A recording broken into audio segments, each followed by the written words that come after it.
சமையல். இன்னைக்கு நாம ஒரு ரெஸ்டாரண்ட் ஸ்டைல்ல மஷ்ரூம் ட்ரை மசாலா எப்படி பண்ணலான்னு பார்க்கலாம். ரொம்பவே சிம்பிளான மெத்தட்ல நம்ம இன்னைக்கு செய்ய போறோம். தேவையான பொருட்கள் பார்க்கலாம்.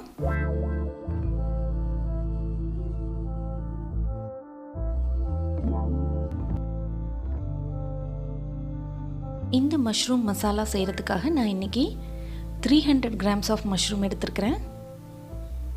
அதை எல்லாத்தையுமே நல்லா வாஷ் பண்ணி ரொம்ப ட்ரையாக இப்படி எடுத்துக்கலாம்.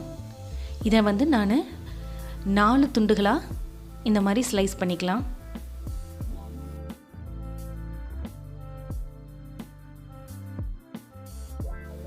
இந்த மாதிரி எல்லாத்தையுமே நம்ம கட் பண்ணி ரெடி பண்ணி வச்சுக்கலாம்.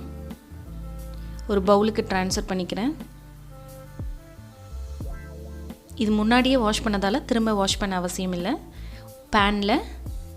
பேன் ஹீட் ஆனதும் அதை ஃப்ரை பண்ணுறதுக்கு தேவையான ஆயில் ஆட் பண்ணிக்கலாம். எண்ணெய் நல்லா காஞ்சிருச்சு. இந்த ஸ்டேஜில் நம்ம கட் பண்ணி வச்சுருக்க காளான் மஷ்ரூமை நல்லா டீப்பாக ஃப்ரை பண்ணி எடுத்துக்கலாம். இது ரொம்பவே சிம்பிளான ரெசிபி, ஆனால் டேஸ்ட் உங்களுக்கு ரொம்ப யம்மியாக கிடைக்கும்.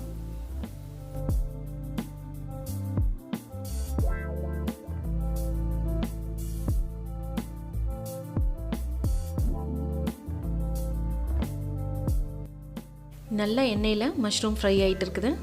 இந்த சைட் டிஷ் சப்பாத்தி, நான், பரோட்டா இதுக்கு எல்லாத்துக்குமே ரொம்பவே அட்டகாசமான காம்பினேஷனாக இருக்கும். பிகினர்ஸ் கூட இதை சிம்பிளாக ஈஸியாக ட்ரை பண்ணிடலாம். நல்லா டீப்பாக ஃப்ரை ஆயிடுச்சு. இதை நம்ம ஒரு பவுலுக்கு ட்ரான்ஸ்ஃபர் பண்ணிக்கலாம்.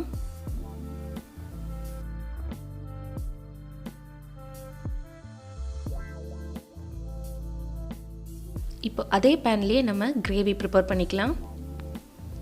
ஹீட்டான ஆயிலில் நான் இன்றைக்கி 2 பெரிய வெங்காயம் எடுத்துருக்கிறேன். அதை நல்லா கிரைண்ட் பண்ணி பேஸ்ட் பதத்துக்கு நம்ம ஆயிலில் சேர்த்துக்கலாம். இதோட ரா ஸ்மெல் கம்ப்ளீட்டாக போகிற அளவுக்கு நல்லாவே ஃப்ரை பண்ணிக்கலாம். ஆனியன் நல்லா ஃப்ரை ஆயிடுச்சு. இந்த ஸ்டேஜில் நம்ம நீளமாக கட் பண்ணி வச்ச பச்சை மிளகாய் ஆட் பண்ணிக்கலாம். நான் இன்றைக்கி 2 பச்சை மிளகாய் ஆட் பண்ணுறேன். இதுவும் நல்லா அதோடு சேர்ந்து குக் ஆகட்டும். அதோட ராஸ்மெல் போகிற அளவுக்கு நம்ம நல்லா வதக்கியாச்சு. இப்போ நம்ம மசாலாஸ் ஆட் பண்ணிக்கலாம். 1 ஸ்பூன் சில்லி பவுடர், 1 ஸ்பூன் மல்லித்தூள், 1 spoon garam masala, 1 spoon ஜீரகப்பொடி, 1/2 spoon மஞ்சள் தூள். இந்த மசாலாவுக்கு தேவையான சால்ட் ஆட் பண்ணிக்கலாம். இதில் பார்த்தீங்கன்னா நம்ம இஞ்சி பூண்டு பேஸ்ட் ஆட் பண்ணுறது கிடையாது, தக்காளி ஆட் பண்ணுறது கிடையாது. ஸோ ரொம்ப ஈஸியாக அதே டைம் ரொம்ப ரிச்சான ஒரு ட்ரை மசாலாவாக உங்களுக்கு கிடைக்கும். இதோட ராஸ்மல் நம்ம போட்ட மசாலாஸோட ராஸ்மல் எல்லாமே கம்ப்ளீட்டாக உங்களுக்கு போகணும். இதுக்கு தேவையான தண்ணி ஆட் பண்ணிக்கலாம். இன்றைக்கி நான் ட்ரை மசாலாவாக செய்கிறதால தண்ணி கொஞ்சம் கம்மியாக தான் ஆட் பண்ணுறேன்.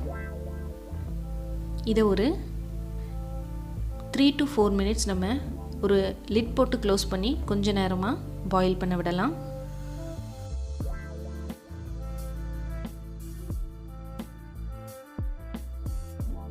த்ரீ மினிட்ஸ் ஆயிடுச்சு. இப்போ ஓப்பன் பண்ணி பார்க்கலாம்.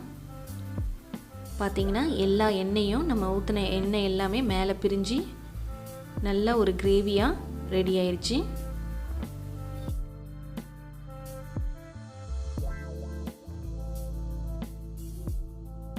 இப்போ நம்ம ஃப்ரை பண்ணி வச்ச காளான் மஷ்ரூமை நம்ம இப்போ ஆட் பண்ணிக்கலாம்.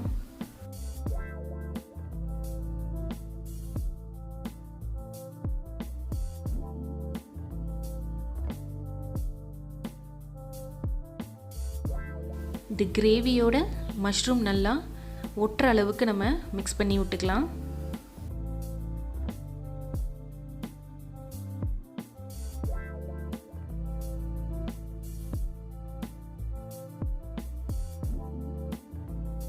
இந்த மஷ்ரூமும் மசாலாவும் சேர்ந்த வாசனை ரொம்பவே சூப்பராக இருக்குது. லாஸ்ட்டு ஃபைனலாக ஒரு நிமிஷம் நம்ம மூடி வச்சு எடுத்துடலாம்.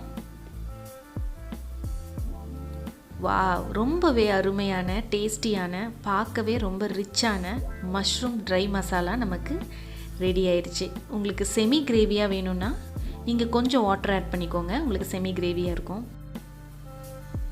நம்மளோட yummy mushroom dry masala serve பண்ணுறதுக்கு ரெடி ஆகிடுச்சு. சூடாக எடுத்து சர்வ் பண்ணுங்கள். சப்பாத்தி, ரொட்டி, நான் எல்லாத்துக்குமே ஒரு அட்டகாசமான சைட் டிஷ்ஷாக இருக்கும். கண்டிப்பாக நீங்கள் இதை வீட்டில் ட்ரை பண்ணி பாருங்கள். இந்த வீடியோ உங்களுக்கு பிடிச்சிருந்தா லைக் பண்ணுங்கள், கமெண்ட் பண்ணுங்கள், ஷேர் பண்ணுங்கள். மறக்காமல் சேனலை சப்ஸ்கிரைப் பண்ணுங்கள். மற்றும் ஒரு டிஃப்ரெண்ட்டான ரெசிபியோடு உங்களை நெக்ஸ்ட் டைம் வந்து மீட் பண்ணுறேன். நன்றி, வணக்கம். இது அறுசுவையின் திறவுகோல்.